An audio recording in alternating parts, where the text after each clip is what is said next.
bicicleta, carro de lujo, buena moto, buena en un burro.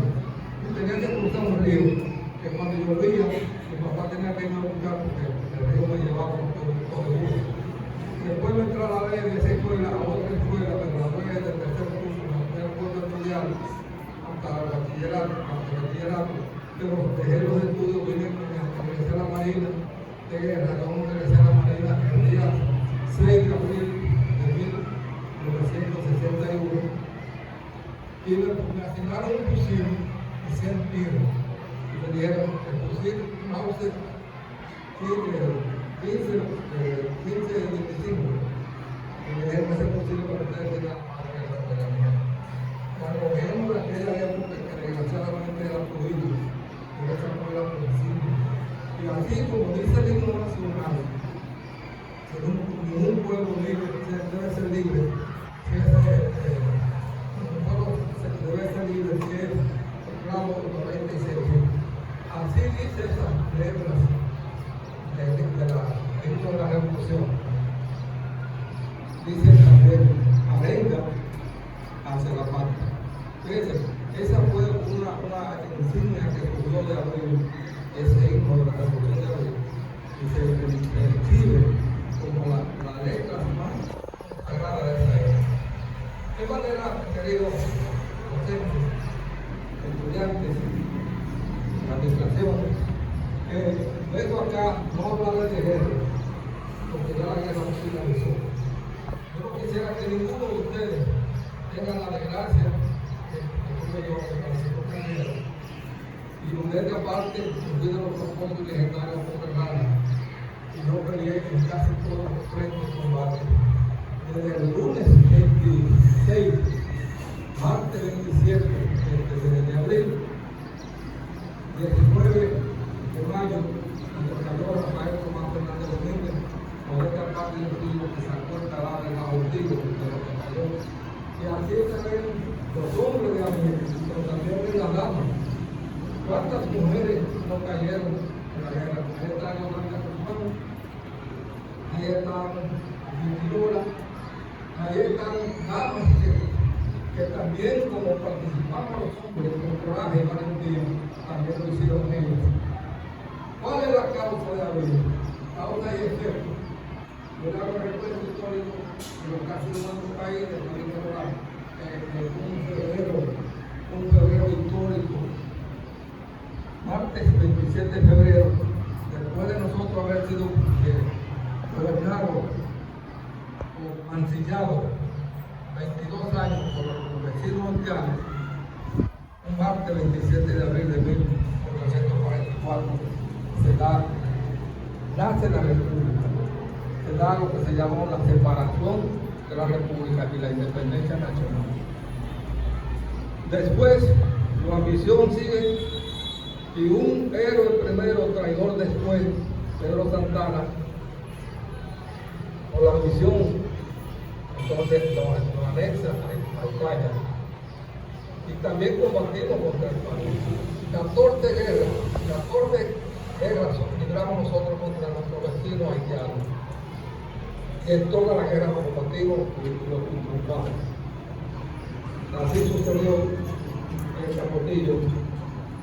Vino en marzo de 1861, entonces en abril del 65 se suma a febrero de 1844 a marzo de 1861, porque ese fue en el siglo XIX, y febrero, abril del 65, el siglo XX, es considerado la epopeya heroica más significativa que tuvo el país.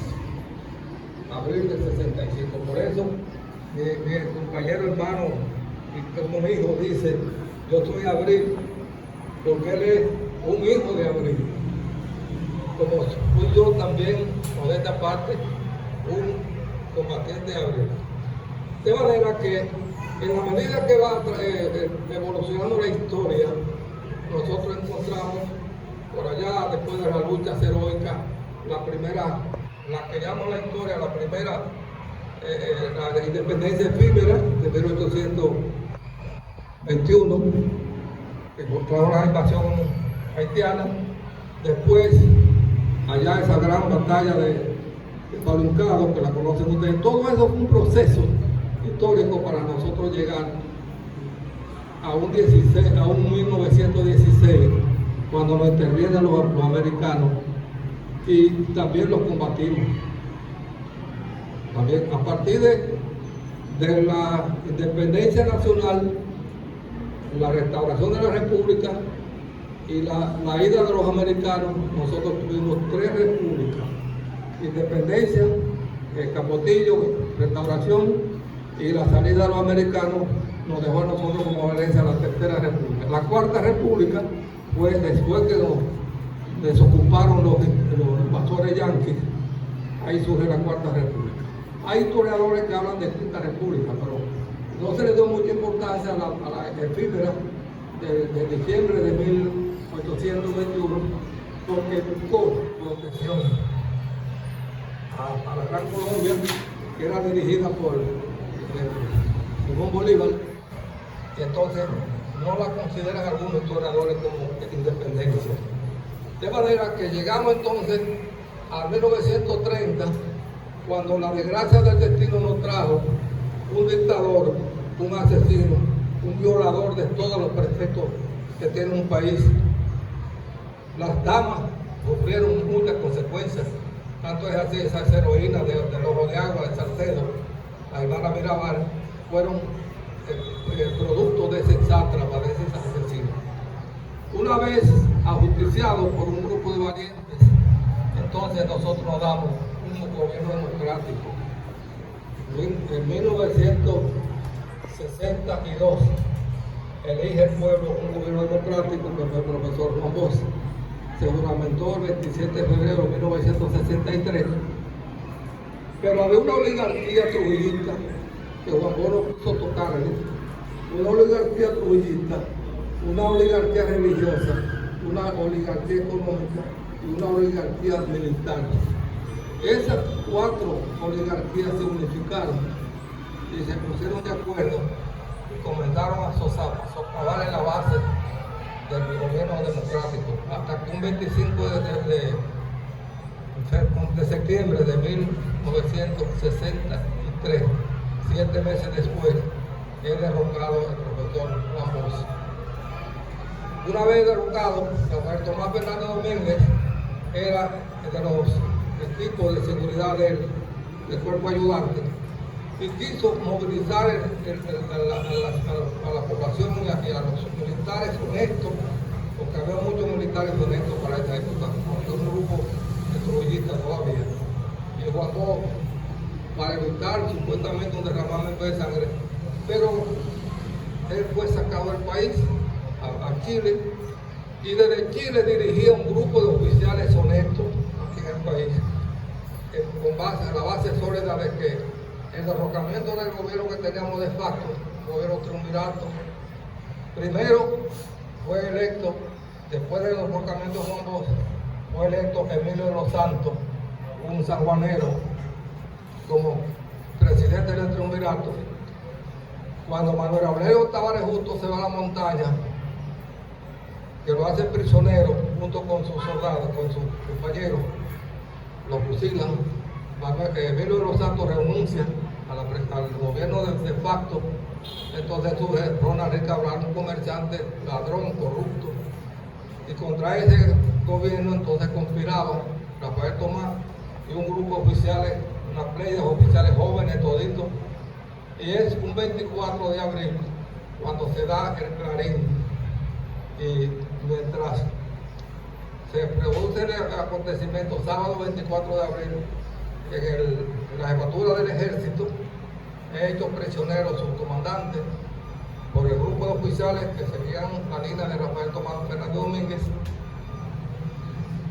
Marco Rivera Cuesta era el comandante del ejército en esa época, fue hecho prisionero.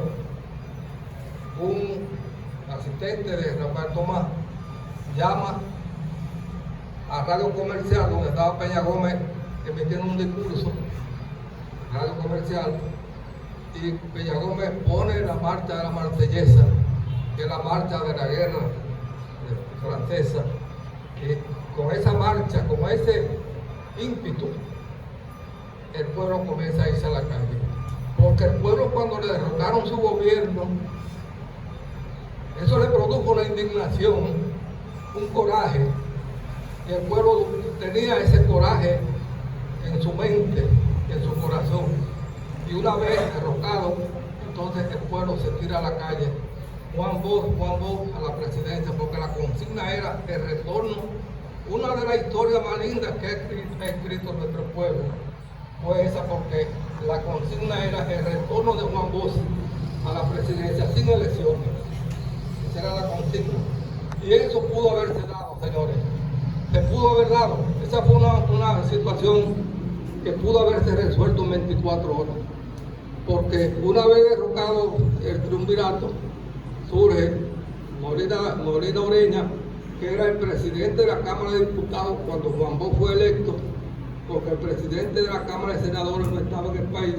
Entonces pusieron a Molina Ureña como presidente constitucional de lo que llegaba a Juan Bosch. Eso trajo como consecuencia que entonces los militares retardatarios, lo contrario a Bosch, entonces decían que ellos no aceptaban ser subalterno que el presidente Molina Ureña. Eso trajo como consecuencia que el mismo domingo 25 comenzaron a bombardear el palacio, a bombardear, el pueblo movilizado en la calle con aviones, con tanques. Ustedes verán una foto que hay por ahí, que atravesamos los camiones, la pared, que eran los camiones que transportaban la caña en los ingenios azucareros. Y esos camiones para impedir la entrada de los tanques, pero aún así entraron. Y dentro ya, en la parte occidental del puente Duarte, también lo compartimos. Y ese martes 27 de abril fue una de las epopeyas heroicas de la guerra de aquel año. De manera que ahí que surge Tamayo como líder, surge la Lora, que fue que organizó ese frente de combate, el papá de ese joven, surge Montarache, el comandante de la Escuela Honrada, surge un grupo de oficiales honestos y le enfrentamos a los soldados de San Isidro y lo derrotamos. Tanto es así, porque acaso alguien le habla una vez, tanto es así, que ese martes 27 de abril, el representante de Estados Unidos aquí en el país, el representante va a San Isidro, clavado por ellos, y él lo escribe en un libro, que cuando fue a San Isidro, encontró a los generales, coroneles y oficiales subalternos, llorosos, temblorosos, pidiéndole la intervención. Eso lo escribe el embajador americano en un libro. Por eso que yo le rebato a cualquier persona que me diga que no, que fuimos nosotros los causantes. No, los causantes de la invasión americana fueron ellos. Ya para esos días, los barcos, Bunker, que era un barco portaaviones que estaba circundando todas las aguas del Mar Caribe. Y después de esa derrota, que ellos piden la intervención americana, entonces los americanos comenzaron a desembarcar sus tropas. Eso trajo como consecuencia la división de la capital, que era donde estaba el grueso de la revuelta armada. Dividieron la capital en la zona norte y la parte sur, y ellos partieron donde estaban. Hubo una gran matanza, conjuntamente con los guardias de San Isidro y los americanos. A partir de ahí, señores, fueron acontecimientos, y si el pueblo se indignó cuando derrocaron su presidente, más indignación le causó cuando le agredieron su segunda madre. Porque ustedes son hijos biológicos de una madre, pero la segunda madre nuestra es la patria. Y esta es la consigna que ustedes deben llevar. No lo estoy insinuando a guerra, no, jamás. Pero la consigna de los jóvenes de hoy, porque ya lo que tenemos como dice por ahí un personaje, nosotros los que tenemos la tercera juventud, usted tiene la primera juventud, la segunda juventud, mujeres de pueblo sector, y la tercera, en ese puesto. Yo estoy viviendo mi tercera juventud. Entonces, ustedes, los que viven la primera juventud, deben estar como visores. Prepárense, conozcan su historia.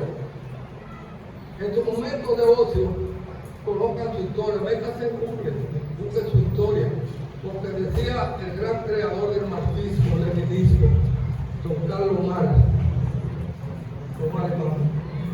que los pueblos que no conocen su historia están condenados a que se repitan sus errores. Los pueblos que no conocen su historia están condenados a que se repitan sus errores. De manera que conozcan su historia, porque si no la conocen, no le inspira, a usted no le inspira nada, no le inspira más que estudiar, capacítense, trácense metas. Ustedes, los que no son médicos, van a ser médicos, van a ser abogados. Los que quieran pueden ser militares, porque ya la Fuerza Armada tiene otra filosofía como de antes. Ya los militares de un tiempo acá son honestos, como ese muchacho que está ahí. Son honestos y llegan a los rangos por su honestidad, por sus principios. Otros serán operadores, otros serán, ahí vi yo en la televisión un grupo de estudiantes dominicanos que fue a la NASA. ¿Quién pone duda que alguno de ustedes no puede ir a la NASA algún día? Pero ¿cómo se consigue eso? Usando la materia grises. El ser humano tiene en su cabeza 1450 gramos de neuronas. ¿Sabían ustedes? De medicina. Yo no soy médico, pero me gusta leer. Esa 1.450.000 gramos de neuronas es para que lo usen. Y según los científicos, una parte de la neurona está en la parte derecha del cerebro y otra parte en la parte izquierda. Según los que estudian, dicen que la neurona de la parte derecha tiene más habilidad para asimilar. De manera que yo espero que todos ustedes usen sus neuronas para capacitarse, estudien. Las hembritas pueden tener sus amoríos por ahí escondidas, pero jamás permitir llegar a un extremo como hay días. Yo creo que me da pena, me da tristeza, me da lástima de oír decir que nuestro país es uno de los países de más índice de embarazo infantil. Ustedes deben tratarse con las hembritas precisamente, porque tan pronto yo veo por ahí muchachitas estudiando, de repente la veo embarazada y usted graduarse de pediatría. Se gradúa de pediatría porque automáticamente dan a luz, tienen que atender niños y aprenden de pediatría una vez. Entonces yo no quiero que usted sea pediatra ninguna a su edad que tiene. Estudiar, a capacitarse. ¿Qué sucede?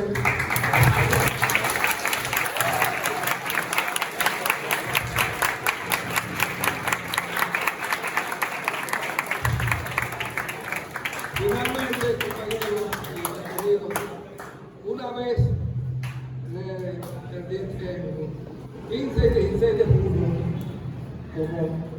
como la indignación fue tan grande el 24 de abril, entonces el 15 y 16 de junio nosotros enfrentamos a ese primer invasor. Lo enfrentamos y también hubo que sentarse en la mesa de negociación. Negociamos y de ahí surgió un gobierno provisional. En agosto, Camacho entrega el cargo como presidente constitucional en Alma, entonces coge la presidencia Héctor García Godoy. Durante García Godoy, entonces nosotros vinimos acá a esta heroica Santiago de los caballeros, de los 30, ya tampoco, queda poco. Nosotros vinimos a hacer una ofrenda floral y una misa a Rafael Tomás Fernández Domínguez en la iglesia de acá. Y cuando estábamos en la iglesia, yo recuerdo que a los 15 minutos yo voy a la iglesia y yo nomás me pongo a ver el tiempo, ese sacerdote con su paciencia, repitiendo la misa. Pero cuando ya la misa tiene apenas como 10 o 15 minutos, el sacerdote dice: señores, terminó la misa, salgan, porque afuera había un murmullo, había un encontronazo entre los constitucionalistas con algunos soldados calientes que habían infiltrado. Entonces iba a correr la gente y el sacerdote se dio cuenta de eso y mandó a salir la gente que estaba allí. De ahí cogimos el cementerio a llevar la ofrenda floral a Roberto Fernández Domínguez, y estando allá en la cementeria encontramos una bomba que si hubiera explosionado yo no estuviera aquí hablando con ustedes. Eso fue parte de la iniciativa del caso, que fuimos entonces de ahí, salimos al Hotel Matún donde teníamos un desayuno, y allí fue que se dio entonces el acontecimiento histórico que se conoce como la batalla del Hotel Matún. Domingo 19 de diciembre de 1965. Ahí fue donde le demostramos definitivamente a los peones, lacayos, criollos y a los invasores que todavía aquí había pueblo. Porque ellos con aviones, un tanque precisamente fue que le disparó al sitio donde estábamos disparándole a los guardias, y un tanque fue que le disparó, y en la persiana donde estaba el papá de ese joven lo alcanzó a él y a Domingo Peña, un marino, murieron ellos dos. Ahí estaba yo próximo también, por suerte que de vivo. Y entonces a partir de ahí, después de esa gran batalla de más de 8 o 10 horas, les voy a hacer una pequeña anécdota de Matún que poca gente la hace.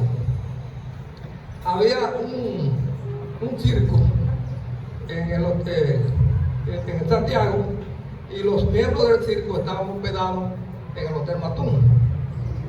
Coincidencialmente, cuando estalla el acontecimiento, entonces nosotros hicimos prisioneros a los representantes y a unos funcionarios que estaban ahí del gobierno, y Monterrey dijo: estos no salen de aquí hasta que no cesen el fuego. Pero había una gorda del circo, pesaba como 300 libras, y ella en el forcejeble tiradero se metió en un closet del pasillo del hotel. Yo no sé cómo esta señora, casi 400 libras, se metió en el closet. Y está en el closet ahí, cuando pasa el acontecimiento, ella comienza a tocar la puerta, porque no podía salir. Entonces, lo que hubo que hacer fue romper la puerta.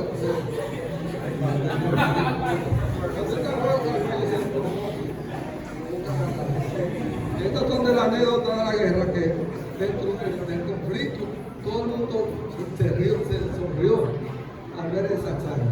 Sí, pues esa se llevó y se lo llevó también ahí. De manera que una vez terminara ese acontecimiento en Matún, ya entonces vinieron las elecciones. Nosotros estábamos en lo que se llamaba el campamento mixto Gregorio Perón Villa Duarte, durante el gobierno provisional de García Godoy. A partir de enero del 76, entonces comenzó el desmantelamiento de los militares de alto rango, como fue Camayo, todo lo que hizo el país, Montearache, y la mayoría de nosotros nos quedamos cogiendo suelo aquí. A mí me pusieron una residencia para Estados Unidos y la mayoría de mis compañeros se fueron. Yo dije: yo le tiré el tiro a los americanos y yo no puedo ir a fregar el plato a su casa.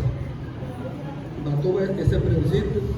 Después fui a Estados Unidos, gobierno Jorge Blanco, y trabajaba en la UAS, fui a la UAS como chofer, pero llegué a ser profesor de la Facultad de Ciencias Económicas, auditor de la Contraloría, y por diferencia con las autoridades yo renuncié por principio. Renuncié a la universidad, me fui con un contrato fuera del país, conseguí una beca del gobierno americano, estudié en la Universidad de Albany, estudié informática e inglés, y regresé con un negocio próspero, y de eso he vivido. Lo quité ya, porque ya yo estoy cansado de trabajar, ya yo estoy viviendo de mis ingresos. De manera que esta es mi humilde presentación, y lo único que le digo es, como hemos vivido nosotros, lo humilde que hoy por hoy, nosotros cuando participamos en la guerra no se nos ofreció rango, óigase bien. Nosotros imitamos a Duarte, Sánchez y Mella, que no pidieron nada a cambio. Esos grandes luchadores de las épocas anteriores, independencia,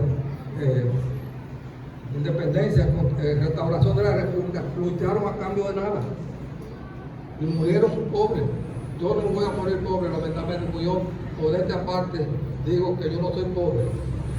Y no acepten que oigan una exhortación que les voy a hacer. No acepten que nadie le diga pobre a ustedes. Yo creo que me respeten lo que piensen de otra manera. Decirle pobre a una persona es humillarlo. Porque yo le digo a la persona, yo no soy pobre. La pobreza del ser humano está ahí.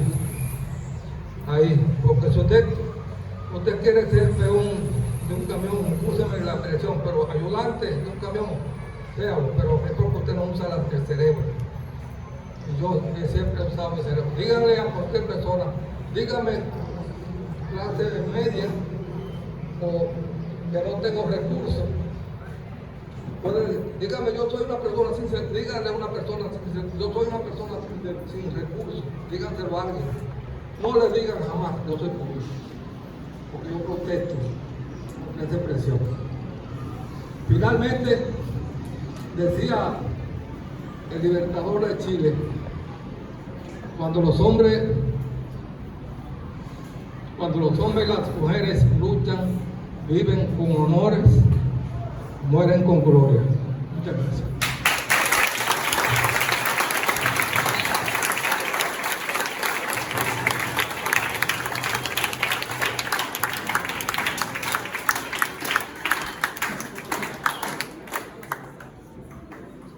Si tienen alguna pregunta, con mucho gusto. Me gusta que me pregunten. Si hay dudas, la aclaramos. Esto es un conversatorio para que ustedes aprendan un poquito y yo también.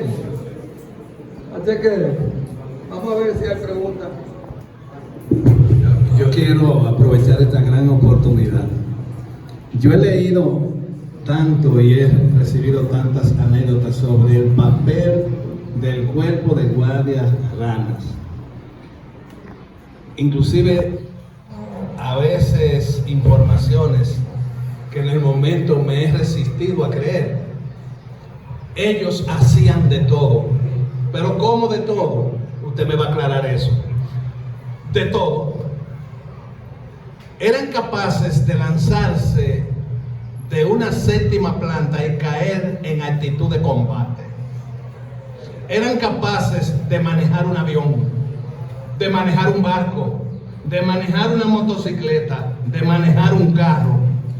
Sabemos que en la guerra de abril eran pocos, yo creo que no llegaban a 30, vestidos de negro todos. Cuando ustedes pasen por el Matún, frente al Matún, hay un monumento dedicado a ellos, todos vestidos de negro. Ahí está Andrés Rivière, está Ilio Capozzi, etc.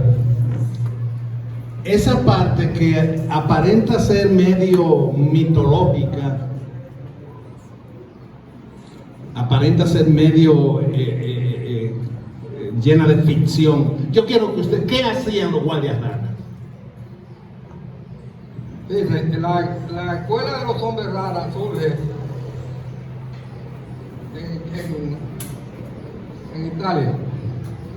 En la Segunda Guerra Mundial, los italianos peleaban contra los franceses, contra los alemanes. Era la famosa división de la época entre los imperios. Un grupo perseguía a Estados Unidos, otro grupo a Alemania. Francia era enemiga y combatía a Italia. Entonces allí surgieron un grupo de jóvenes soldados y los entrenamientos que les daban eran rigurosos, rigurosísimos. Y se crea la expresión hombre rana, porque nosotros los entrenamientos que tenemos es agua, mar, tierra y aire.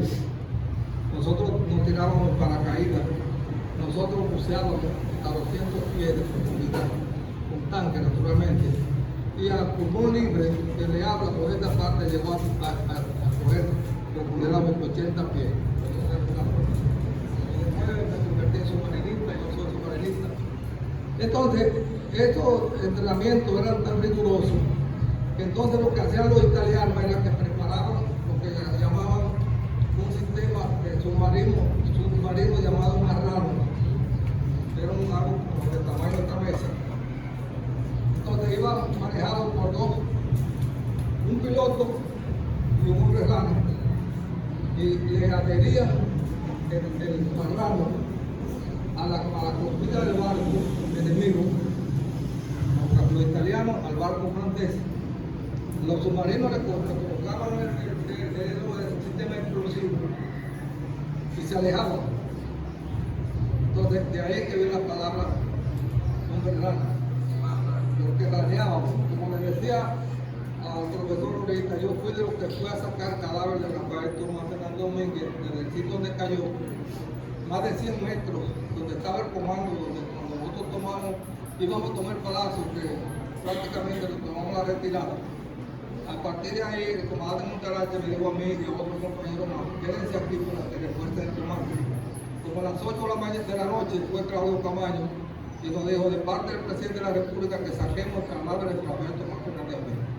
Ahí yo apliqué lo que había aprendido en la escuela Merlana, que era ranearme más de 100 metros por la orilla de un contenedor, porque si levantaba la cabeza a esa altura, era un hombre muerto. A mí me silbaban los tiros, yo todavía me da nostalgia, me silbaban los tiros por el pasado, porque ellos no dejaron de tirar nunca, los enemigos, principalmente los americanos, que tenían una trinchera en la 30 de marzo, esquina México, la parte este del palacio, y de ahí fue que mataron a Rafael, porque hay una bajadita, y ahí fue que le dispararon. Entonces, ahí fuimos a sacar el cadáver, 4, pero nada más pudimos llegar a 12. Y al tiento, porque había una oscuridad, una tiniebla, a tiento, localizamos los cadáveres. Cuando bajamos al comando con los dos cadáveres, no estaba el del Rafael Tomás Fernández Domínguez, hubo que volver de nuevo. De manera que ahí apliqué yo los conocimientos de hombre rana. Búsquense en Google, la formación de los hombres rana en mi país. Que aquí donde se formaron los primeros hombres rana en el país fue en 1959, porque Trujillo tenía diferencias con Rómulo Betancourt de Venezuela. Y debo decirle que Juan Bosch también tenía muy buenas relaciones con 4 presidentes democráticos de América. Esta enseñanza de esos gobiernos democráticos fue el que la trajo de José Figueres de Costa Rica, Rómulo Betancourt de Venezuela, Salvador Allende de Chile y Fidel Castro. Esos conocimientos de gobernar se los trajo Juan Bosch. Entonces, cuando yo ingreso en esa época del triunvirato, yo me gradué el 25 de febrero del 72. ¿Qué pasa? Que cuando van a entrenar los primeros para ir a Venezuela a hacer un atentado a Rómulo Betancourt y dinamitar los pozos de petróleo a Venezuela para dar un golpe total y económico a Venezuela de parte de Trujillo, los primeros que ingresaron a la escuela fueron 500 hombres. De esos 500 sacaron, como usted saca un consomé, quedaron 50. De los 50 quedaron 26. Se graduaron 26. Desde febrero a octubre de 1959. Entonces no se dio el atentado a Rómulo Betancourt por parte de los ranas, porque entonces se desistió, porque ya estaba revelado, ya sabían ellos que iban un grupo a hacer un atentado. Entonces Johnny Ave García, que era uno de los lambones, de los aguizones, como dicen las fuerzas armadas, de los lambones de Trujillo, fue a Venezuela, contrató un grupo de sicarios, y ese grupo de sicarios le hicieron un atentado a Rómulo Betancourt en 1960. Y acusaron, le pusieron una sanción al país porque Trujillo le hizo ese atentado al Betancourt. Entonces, ese grupo era para el segundo grupo mío, fuimos nosotros en febrero del 62, fuimos a Boca Chica, 100 y pico de hombres. Para yo ingresar a la escuela tuve que venir al Marión, a la jefatura de la Marina que estaba en el centro de Ocero, en la feria, como le llaman. Y yo fui al Marión una semana a tomarme exámenes de diferentes tipos para poder ingresar a la escuela. ingresamos 100 y pico, y al cabo de 2 años nos graduamos 8 de los 100 y pico. En ese lapso de tiempo entraban y salían, y de los 8 sumados con 27, en la promoción mía, nos graduamos 35. Después había una tercera promoción que no se llegó a graduar por la guerra de abril, que se iban a graduar en junio del 65. Esta es la historia de los hombres ranas. Búsquenla en Google, entonces ahí se convence. Dígame, profesor. ¿Alguna otra pregunta?